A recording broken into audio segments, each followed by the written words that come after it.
ಬ್ರೇಕ್ನ ನಂತರ ಅಯ್ಯೋ ಶಿವನೇ ವಿಶೇಷ ಕಾರ್ಯಕ್ರಮಕ್ಕೆ ಮತ್ತೊಮ್ಮೆ ಸ್ವಾಗತ. ಇವತ್ತು ಬಸವಣ್ಣ ಚಿತ್ರದ ಬಗ್ಗೆ ನಾವು ಮಾತಾಡ್ತಾ ಇದ್ದೀವಿ. ಬಸವಣ್ಣ ಚಿತ್ರದ ಮುಹೂರ್ತ ಇವತ್ತು ಬೆಂಗಳೂರಿನಲ್ಲಿ ನಡೀತು. ಎಲ್ಲೋ ಒಂದು ಕಡೆ ಪೋಸ್ಟರ್ ನೋಡಿದಾಗ ವೀರಶೈವರ ಲಿಂಗಾಯತರ ಧಾರ್ಮಿಕ ಭಾವನೆಗಳಿಗೆ ಧಕ್ಕೆ ಬಂದಿದೆಯಾ ಅನ್ನುವಂಥ ಸಂಶಯ ಬರ್ತಾ ಇದೆ. ಪೈಗಂಬರ ಅನ್ನುವಂಥ ಹೆಸರಿಟ್ಟರೆ ಒಂದು ಧರ್ಮದವ್ರಿಗೆ ಬೇಜಾರಾಗುತ್ತೆ, ಯೇಸು ಅಂತ ಹೆಸರಿಟ್ಟರೆ ಇನ್ನೊಂದು ಧರ್ಮದವ್ರಿಗೆ ಬೇಜಾರಾಗುತ್ತೆ.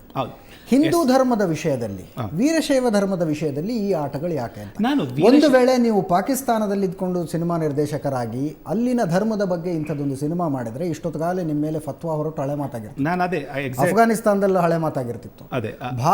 ಭಾರತದಂತಹ ದೇಶದಲ್ಲಿ ಬಹುಸಂಖ್ಯಾತರ ಧರ್ಮಗಳಿಗೆ ಧಕ್ಕೆ ಮಾಡುವಂತಹ ಸಿನಿಮಾಗಳು ಮತ್ತೆ ಯಾಕೆ ಅನ್ನುವಂಥ ಪ್ರಶ್ನೆ ಕೇಳಿದ್ರೆ ಕಲಾವಿದರ ಅಭಿವ್ಯಕ್ತಿ ಸ್ವಾತಂತ್ರ್ಯ ರೆಡಿ ಆನ್ಸರ್ ಬರುತ್ತೆ. ಈಗ ನಾನು ಇದ್ರ ಬಗ್ಗೆ ವೀರಶೈವರ ಒಂದು ನೀವು ಹೇಳಿದ್ರಲ್ಲ, ಪಾಕಿಸ್ತಾನ ಇದ್ಬಿಟ್ಟು ಅವ್ರ ಬಗ್ಗೆ ಏನೋ ಭಕ್ತರ ಬಗ್ಗೆ ಹೆಸರಿಟ್ಟರೆ ಕಾಂಟ್ರವರ್ಸಿ ಅಂತ. ಬಸವಣ್ಣ ಅವರು ಪೂಜೆ ಮಾಡೋದು ಶಿವನಿಗೆ, ಶಿವ ಭಕ್ತರು, ಶಿವ ಎಲ್ಲರೂ ಭಕ್ತರು, ಇಡೀ ಸೃಷ್ಟಿ ಲಾಯಕಾರ ಅವರೇ.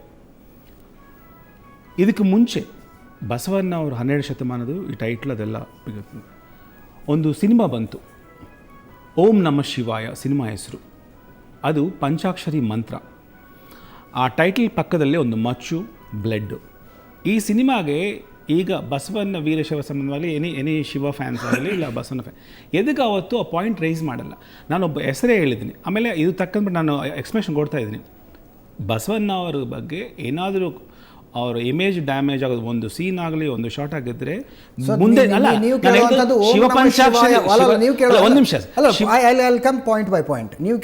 ಓಂ ನಮಃ ಶಿವಾಯ ಅನ್ನುವಂತಹ ಚಿತ್ರ, ಶಿವಪಂಚಾಕ್ಷರಿ ಮಂತ್ರ, ಶಿವಪಂಚಾಕ್ಷರಿ ಮಂತ್ರವನ್ನೇ ಮಾಡಿದ್ರು. ಪಕ್ಕದಲ್ಲಿ ಮಚ್ಚಿತ್ತು, ರಕ್ತ ಇತ್ತು. ಅವಾಗ ಇಲ್ಲದೆ ಇರುವಂತಹ ವಿರೋಧ ಈಗ ಯಾಕೆ ಅಂತ ಇರ್ತಾವೆ. ಅದೊಂದು ಫಕ್ತು ರೌಡಿಸಮ್ ಸಿನಿಮಾ.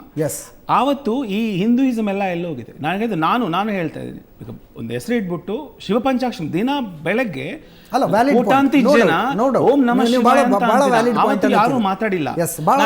ಎಕ್ಸ್ಪ್ರೆಷನ್ ಕೊಡ್ತಾ ಇದ್ದೀನಿ.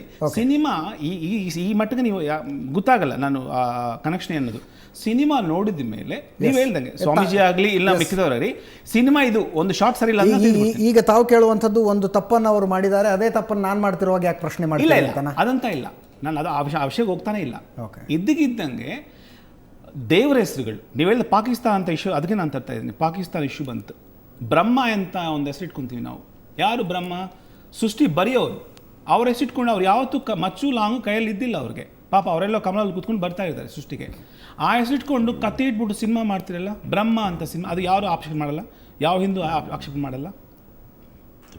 ಹರಿ ಅಂತ ಒಂದು ಸಿನಿಮಾ ಇಡ್ತಾರೆ, ಅದು ಸಂಬಂಧವೇ ಇರಲ್ಲ. ಇವೆಲ್ಲ ದೇವರೇ. ಯಾರು? ನಮ್ಮ ಬಸವಣ್ಣ ಅವರು ಪೂಜೆ ಮಾಡೋ ದೇವರೇ. ಬಸವಣ್ಣ ಅವರು ಪೂಜೆ ಮಾಡೋ ದೇವ್ರ ಮೇಲೆ ಎಷ್ಟೊಂದು ನಾನು ಹೇಳ್ತಾ ಇದ್ದು, ದೇವ್ರ ಬಗ್ಗೆ ಯಾರು ಮಾತಾಡ್ತಾ ಇಲ್ಲ. ಅದು ಬಂದ್ಮೇಲೆ ಏನಾದ್ರು ಒಂದು ನಿಮಿಷ ತಾವು ಹೇಳುವಂಥದ್ದು ಯಾವ ಧರ್ಮದವರಿಗೆ ತಾಳ್ಮೆ ಹೆಚ್ಚಿಗೆ ಇದೆಯೋ, ಯಾವ ಧರ್ಮದವರಿಗೆ ಟಾಲರೆನ್ಸ್ ಹೆಚ್ಚಿಗೆ ಇದೆಯೋ ಆ ಧರ್ಮದ ದೇವರ ಹೆಸರಲ್ಲಿ ಸಿನಿಮಾಗಳನ್ನು ಮಾಡ್ಕೊಂಡು ಹೋಗಿ. ಯಾರಿಗೆ ಟಾಲರೆನ್ಸ್ ಕಡಿಮೆ ಇದೆಯೋ, ಯಾರು ಇಂಟಾಲರೆಂಟ್ ಆಗಿದ್ದಾರೋ, ಯಾರಿಗೆ ತಾಳ್ಮೆ ಕಡಿಮೆ ಇದೆಯೋ ಅವ್ರ ಹೆಸರಲ್ಲಿ ಸಿನಿಮಾ ಮಾಡ್ಬೋದು. ಆಮೇಲೆ ಬಾಟಮ್ ಲೈನ್ ಇನ್ನೊಂದೇನಂದ್ರೆ, ಬಸವಣ್ಣರವರು ಈಗ ಮಾನವ ಕುಲಕ್ಕೆ ಒಂದು ಗುರುಗಳಿದ್ದಂಗೆ ಅಂತ ನಮ್ಮ ಆರಾಧ್ಯ ಅವರು ಹೇಳಿದ್ರು, ಮತ್ತು ಗುರುಗಳು ಹೇಳ್ತಾ ಇದ್ದಾರೆ. ಅವ್ರು ಸೆಕ್ಯುಲರು, ಏನೋ ಒಂದು ಜಾತಿಗೆ ಸೀಮಿತ ಆದಂಥ ವ್ಯಕ್ತಿ ಅಲ್ಲ. ಏಕೆಂದರೆ ಇವತ್ತು ನಾವು ಮನುಷ್ಯರಾಗಿ ಹುಟ್ಟಿದ ಮೇಲೆ ಈಗ ಈ ಒಂದು ನಮ್ಮ ಏನು ಮಾನವ ಕುಲಕ್ಕೆ ಅವರು ಗುರುಗಳು ಅಂತ ಇವತ್ತು ನಾವು ಅವ್ರನ್ನ ಪೂಜೆ ಮಾಡ್ತೀವಿ. ನಾವು ಅವ್ರಿಗೆ ಅಷ್ಟೇ ಒಂದು ರೆಸ್ಪೆಕ್ಟ್ ಕೊಡ್ತೀವಿ. ಏಕೆಂದರೆ ಅಂಥವರು ಹುಟ್ಟೋದೇ ಇಂಥ ಭೂಮಿ ಮೇಲೆ, ಅಂಥವ್ರು ಹುಟ್ಟಬೇಕು ಅಂದ್ರೆ ಎಷ್ಟೋ ಜನ್ಮದ ಪುಣ್ಯ ಮಾಡಿರಬೇಕು. ಅಂಥ ಮಹಾನ್ ಭಾವ್ರ ಹೆಸರಿಟ್ಕೊಂಡು ನಾವು ಅವ್ರಿಗೆ ಧಕ್ಕೆ ತರುವಂಥ ಸಿನಿಮಾ ಮಾಡ್ತೀವಿ ಅಂದ್ಕೊಳ್ಳೋದೆ, ಅದನ್ನು ಟಚ್ ಮಾಡೋಕ್ಕೆ ನಮ್ಗೆ ಧೈರ್ಯ ಇಲ್ಲ. ಒಂದು ಸ್ವಾಮೀಜಿ, ನೀವು ಮಾತುಗಳನ್ನು ಕೇಳಿಸ್ಕೊತಿರ್ತೀರಾ, ನಿರ್ದೇಶಕರು ನಿರ್ಮಾಪಕರು ಮಾತಾಡ್ತಿದ್ದಾರೆ. ಓಕೆ, ಸ್ವಾಮೀಜಿಗಳ ದೂರವಾಣಿ ಕರೆ ಕಟ್ಟಾಗಿದೆ.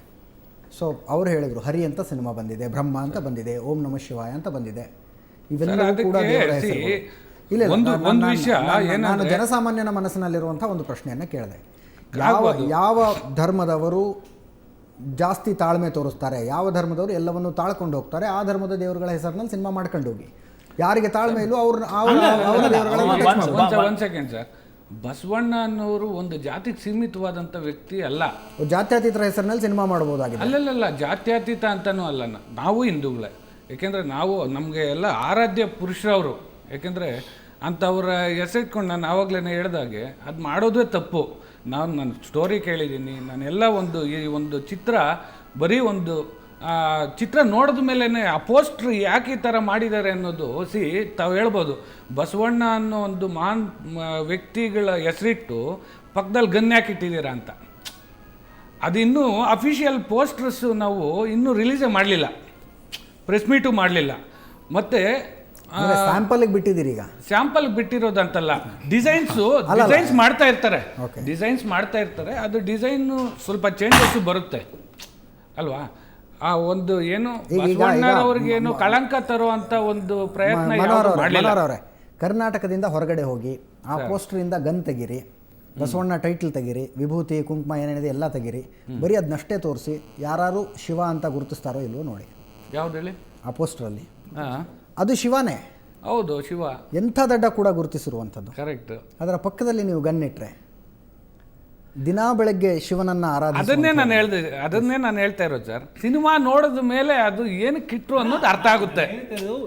ಅದು ಶಿವನ ಇಲ್ಲ ಬೇರೆಯವರ ನಾನು ಯಾವುದು ತೋರಿಸಿಲ್ಲ. ಒಂದು ವಿಭೂದಿ ಮತ್ತು ರುದ್ರಾಕ್ಷಿ, ಒಂದು ಗನ್ನು, ಮೂರನೇ ಕಣ್ಣು. ಇದು ನಿಮ್ಮ ಕಾಂಟ್ರವರ್ಸಿಗೆ ರೇಸ್ ಆಗ ಒಂದು ಪಾಯಿಂಟ್. ಶ್ರೀನಿವಾಸ ರಾಜ್ ಅವರೇ, ಅಂದರೆ ಈಗ ಸ್ವಾಮೀಜಿ ಅವರು ಹೇಳಿದಂಗೆ ಶಿವ ಮತ್ತು ಬ್ರಹ್ಮ ಇವರೆಲ್ಲ ಐತಿಹಾಸಿಕ ಪುರುಷರು. ಸೊ ಅವ್ರನ್ನ ಫಾಲೋ ಮಾಡಬಾರ್ದು, ಅವರು ದೇವ್ರನ್ನ ಫಾಲೋ ಮಾಡಬಾರ್ದು, ಅದೆಲ್ಲ ಇಲ್ಯೂಷನು. ಫಿಸಿಕಲ್ ಆಗಿ ಓಡಾಡಿದ್ರು ಮಾತ್ರ ನಿಜ. ಆಮೇಲೆ ಹಂಗಂದ್ರೆ ಬಸವಣ್ಣ ಅವರು ಶಿವನದಕ್ಕೆ ಆರಾಧಿಸಿದ್ರು, ಶಿವ ಭಕ್ತ ಇದಕ್ಕೆ ಯಾವ ನಂಬಿಕೆ ಮೇಲೆ ಅವ್ರ ಗುರುಗಳು, ಬಸವಣ್ಣ ಅವ್ರ ಗುರುಗಳೇ ಶಿವ ಅವರಿದ್ರಲ್ಲ, ಆ ನಂಬಿಕೆ ಯಾರಿಗೂ ಇಲ್ಲ. ಪಂಚಾಕ್ಷರಿ ಮಂತ್ರಕ್ಕೆ ಬೆಲೆ ಇಲ್ಲ, ಅದೆಲ್ಲ ಇಲ್ಯೂಷನ್.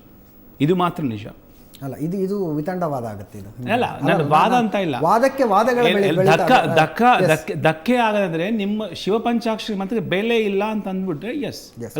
ಒಬ್ಬ ನಿರ್ದೇಶಕರಾಗಿ ನೀವು ಹೇಳಿ, ವಿಶ್ವರೂಪಂ ಸಿನಿಮಾದ ವಿರುದ್ಧ ಇದ್ದಂಥ ಪ್ರತಿಭಟನೆಗಳನ್ನು ಒಪ್ಪಬಹುದಾಗಿತ್ತು, ಒಪ್ಪಬಹುದಾಗಿತ್ತು.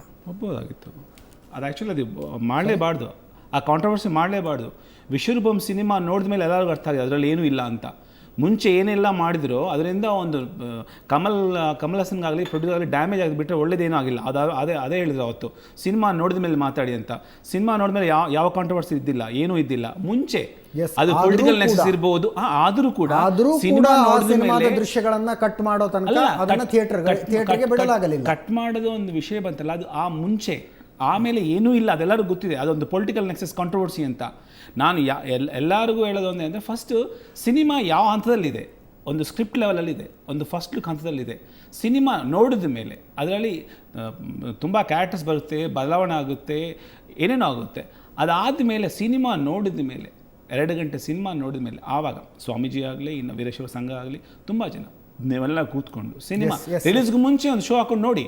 ಒಂದು ಸಣ್ಣ ಬ್ರೇಕ್ನ ಸಮಯ ಆಗಿದೆ ಶ್ರೀನಿವಾಸ ರಾಜ್ ಅವರೇ, ಒಂದು ಸಣ್ಣ ಬ್ರೇಕ್ನ ಸಮಯ ಆಗಿದೆ. ಅಯ್ಯೋ ಶಿವನೇ ವಿಶೇಷ ಕಾರ್ಯಕ್ರಮದಲ್ಲಿ ನಿಜವಾಗಿಯೂ ಒಬ್ಬ ಕಲಾವಿದನ ಅಭಿವ್ಯಕ್ತಿ ಸ್ವಾತಂತ್ರ್ಯ ಅನ್ನೋದು ಧರ್ಮದಿಂದ ಧರ್ಮಕ್ಕೆ ಬದಲಾಗ್ತಾ ಹೋಗುತ್ತಾ, ನಂಬಿಕೆಯಿಂದ ನಂಬಿಕೆಗೆ ಬದಲಾಗ್ತಾ ಹೋಗುತ್ತಾ, ಒಂದು ಧರ್ಮದ ವಿಷಯದಲ್ಲಿ ಕಡಿಮೆ ಇರುವಂಥ ಅಭಿವ್ಯಕ್ತಿ ಸ್ವಾತಂತ್ರ್ಯ ಇನ್ನೊಂದು ಧರ್ಮದ ವಿಷಯಕ್ಕೆ ಬಂದರೆ ಅತಿ ಹೆಚ್ಚಾಗಿ ಬಿಡುತ್ತಾ?